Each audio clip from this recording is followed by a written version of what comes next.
Peace between Israel and Palestine seems elusive, yet is a challenge that drives some to action.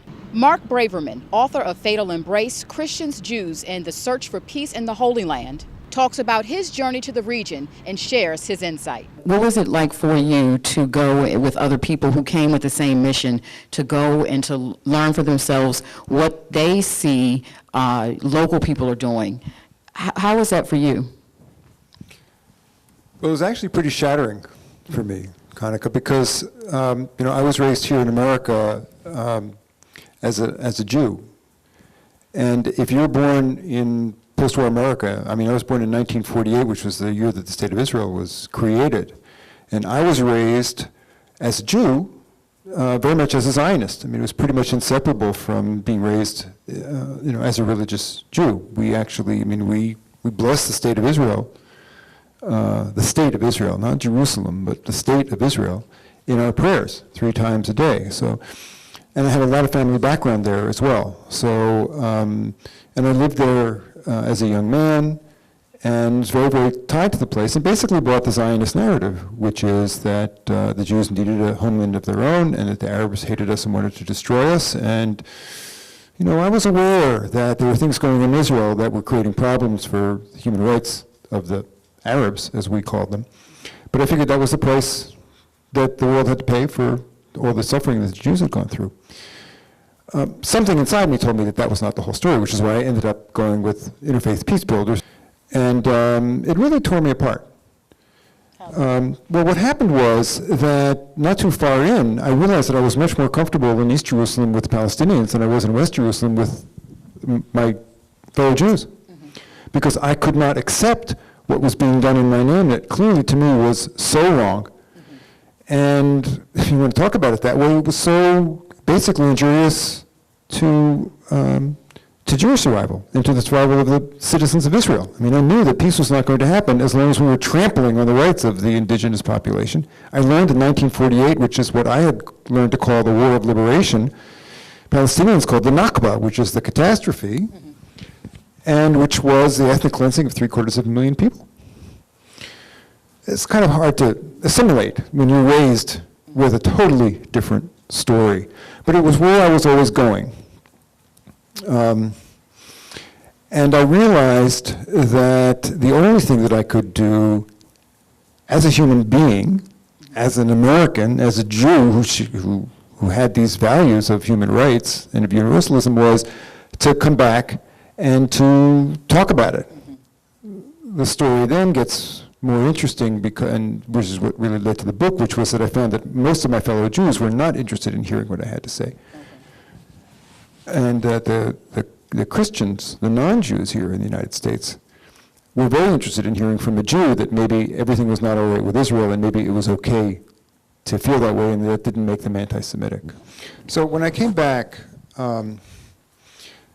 I was really faced with 2 big questions that were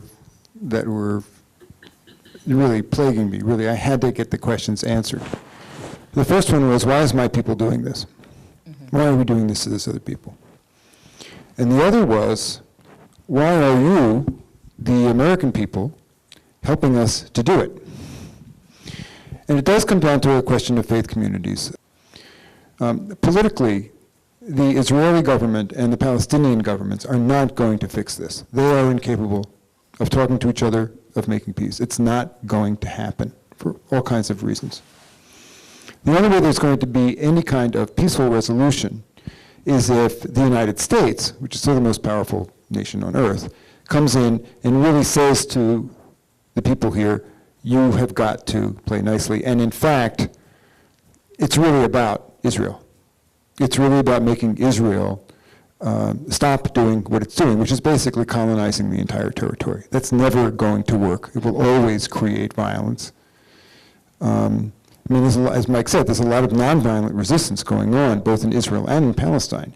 But there will continue to be violence, and in fact the violence will escalate again and again and again as long as there is one people basically crushing another. It's only going to change when there is a grassroots movement that has already begun on the part of the American population to tell the government, enough, you have to stop doing this, just like you stopped supporting an isolated apartheid South Africa, you've got to put the brakes on Israel, stop giving Israel money, make Israel stop doing what it's doing. To bring about a peaceful solution where in Israel and Palestine is so much steeped in religion and history and geography that you see very much a religious call. Talk about specifically the religious call. There are a couple of religious connections. The first one is clearly the political one in terms of where the grassroots movement to end Jim Crow in America and the grassroots movement to end apartheid in South Africa came from the churches.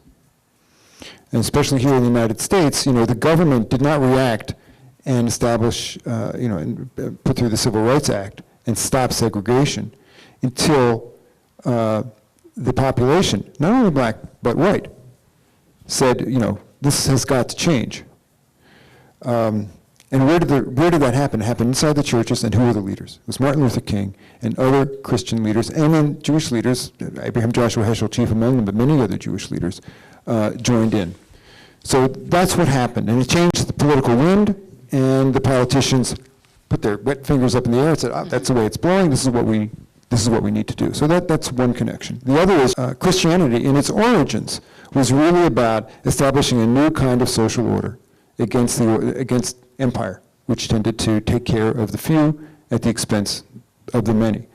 That's the heart of Christianity. When I came back here and started to speak in churches and discovered there's this broad, deep social justice agenda in the church. Christians know what to do when they hear about injustice, globally, across the world. And they know what to do when they hear about what's happening with the Palestinians. There's only one problem. If you're a Christian in the United States, you've been taught that you're not supposed to say anything bad about Israel because Christians are responsible for 2,000 years of suffering for the Jews, and you're just not supposed to do that. And as a Jew who's connected to Israel and whose family lives there, I'm telling you, you're not anti-Semitic if you raise your voice for justice for the Palestinian people. When we come back, Mike Daly and Mark Braverman share their perspectives for peace in the Middle East.